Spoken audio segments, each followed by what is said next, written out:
यहाँ पर हम आज ठोस आकृतियों यानी सॉलिड शेप्स के बारे में जानेंगे। इसमें हमें 20 आकृतियाँ दे रखी हैं, सॉलिड 20 आकृतियाँ यहाँ पर दे रखी हैं।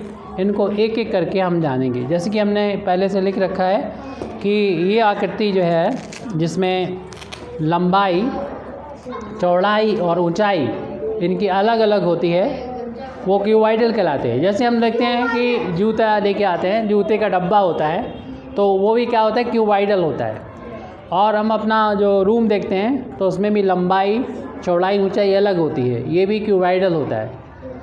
और ये सॉलिड आकृति है, यानी इसमें लंबाई चौड़ाई के साथ साथ ऊंचाई भी है।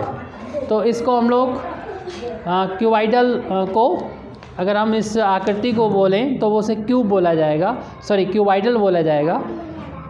और अगर हम इस आकृति का नाम बोलें तो ये क्यूबॉइड है। और इस तरीके की जैसे कि रूम है तो कहेंगे हम क्यूबॉइडल रूम है, या कोई जूते का डब्बा है तो वो इसी आकृति का है, क्यूबॉइडल की फॉर्म में है, तो ये कहलाएगी क्यूबॉइडल कहलाएगी। और इसे हिंदी में घनाभ कहते हैं क्यूबॉइडल को, क्यूबॉइड को, और क्यूबॉइडल को बोलते हैं घनाभ आकार आकृति। इसके बाद हमारा नंबर आता है अगला क्यूब का, और वो भी इसी तरीके से होता है, लेकिन इसमें फ़र्क ये होता है, आप देखेंगे ये हमारे पास बहुत सारे यहाँ पर क्यूब हैं। तो इसकी खास बात आपको ये नज़र आ रही होगी, जितनी इनकी लंबाई है उतनी इसकी चौड़ाई है, उतनी ऊंचाई है।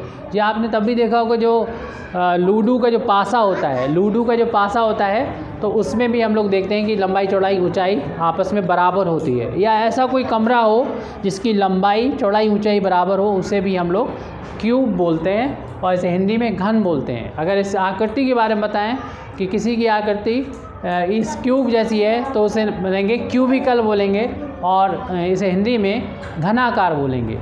अगला हमारा शेप आता है, जैसे कि हमने पहले से लिख रखा है, ये स्फेयर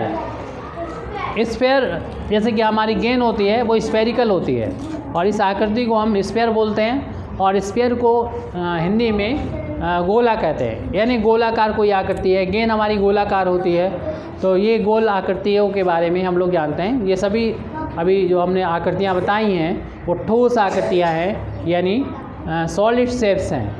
अब नेक्स्ट इस स्फेरिकल के बाद में हम आकृति को यहाँ पर देख रहे हैं, जो आपने यूज़ भी किया है और नाम लेते रहते हैं, वो कोन, यानी मेहंदी लगाने के लिए जो कोन यूज़ करते हैं, कोन के आकार की है, ये कोनिकल आकृति कहलाती है। इसका यानी कोन है ये। तो चौथी आकृति यहाँ पर हम लिख रहे हैं, वो आकृति है कोन, CON, कोन। इसे हिंदी में बोलते हैं शंकु, और इस आकृति को शंकु आकार आकृति भी बोलते हैं। तो ये हमारी तीसरी आकृति शंकु के आकार की हो गई है, यानी नीचे से ये मोटा है और जैसे ऊपर जाते हैं वैसे वैसे ये पतला होता चला जाता है, और आके एक बिंदु पर जाके मिल जाता है। ये कौन है, ये शंकु है। नेक्स्ट आकृति यहाँ पर हमें एक नज़र आ रही है इससे अलग, वो है बेलनाकार आकृति। बेलनाकार आकृति जिसे इंग्लिश में बोलते हैं सिलेंडर, सिलेंड्रिकल आकृति या सिलेंडर। तो ये है सिलेंडर आपको मालूम है, ये गैस का जो सिलेंडर होता है उस रूप में ये है, या फिर जिससे हम अपना रोटी बनाते हैं उसे बेलते हैं, इसको रोल करते हैं, तो वो उसी आकृति का है ये।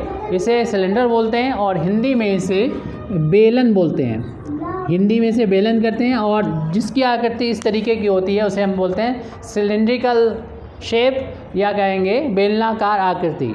तो जैसी भी आकृति है, तो इस तरीके इसमें हमारे पास जितनी भी आकृतियाँ थी उनको हमने यहाँ पर इसको दिखाया।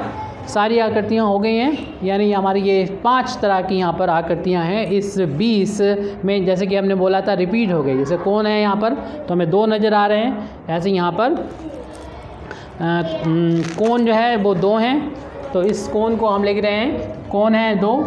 और ये आपको दिख रहे हैं कि कितने सिलेंडर हैं, ये 4 सिलेंडर हैं, 4 सिलेंडर हैं। अब इनकी काउंटिंग करेंगे क्या ये 20 हैं या नहीं, तो ये हो गया। और इसके साथ साथ हम देखेंगे ये स्फेयर कितने नज़र आ रहे हैं, स्फेयर ये 2 स्फेयर हैं। तो स्फेयर यानी गोले जो हैं वो 2 हैं। और एक आकृति हमें दिख रही कि रह गई थी, छूट गई थी, वो यहाँ से अभी हम लोग इसको भी काउंट कर लेंगे। सबसे पहले हम ये जो आकृतियाँ हैं जो हमने बताया था, ये पहले नंबर पे क्यूबाइड है और क्यूबाइड की डिफरेंट शेप दे रखे हैं इसमें। 2 तो एक जैसे हैं ये, और 2 ये दूसरे एक जैसे शेप हैं। अभी दिखा देते हैं दोबारा से। ये 2 अलग अलग तरह के हैं शेप, और ये क्यूबाइड हैं, ये आपस में चिपक जा रहे हैं, और ये क्यूबाइड हैं। ये भी क्यूबाइड है और ये भी, दोनों क्यूबाइड हैं अलग अलग, और इनको मिला भी दिया जाए तो भी ये क्यूबाइड ही रहेंगे। ऐसे ये भी अलग अलग भी क्यूबाइड हैं। जब इस तरीके से मिला देंगे तो ये आकृति नहीं बनेगी, वो भी क्यूबाइड की आकृति ही कहलाएगी। तो इस तरीके से ये 4 हैं टोटल मिला के, क्यूबाइड जो हैं 4 हैं। अब हमारे पास जो बाकी बचे हुए हैं ये स्क्वायर के फॉर्म में है, यानी क्यूब की फॉर्म में, यानी जितनी इसकी लंबाई होती है उतनी चौड़ाई उतनी ऊंचाई, वो क्यूब होते हैं। ये 4 है हमारे पास, 4 हैं यहाँ पर, और इनको अगर मिला के इकट्ठा एक बना दिया जाए तो ये बन जाता है क्यूबाइड बन जाता है। क्योंकि देख रहे हैं कि लंबाई अलग है, चौड़ाई अलग है, ऊंचाई अलग है, तो ये क्या है, क्यूबाइड है। ये भी क्यूबाइड है, और यहाँ पर मिला दिया तब भी ये क्यूबाइड बन गया। लेकिन अलग अलग देखेंगे तो वो क्यूब हैं, और यहाँ पर ये 4 हैं, 4 हैं, तो यहाँ पर हमने यहाँ पर लिख दिया इसको 4।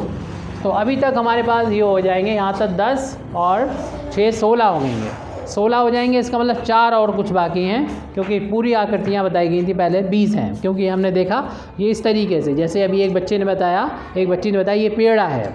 पेड़ा जो है ये ऐसे रोटी थोड़ी सी मोटी हो जाए, या क्या कहते हैं उसको, मोटी सी पूड़ी जो होती है उसको भी, हाँ, कचौड़ी टाइप की, तो उस तरीके से। और क्या चीज़, पटुआ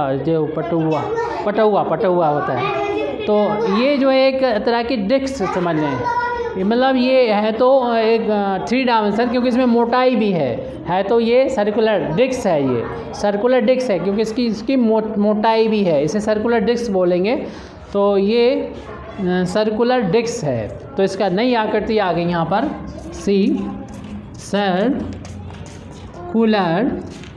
सर्कुलर डिस्क। तो सर्कुलर डिस्क कितनी थी, 4 थी। तो इस तरीके से सभी को ऐड करेंगे तो हमारी ये 20 आकृति यहाँ पर आ चुकी है। Thank you very much Indeed for listening me.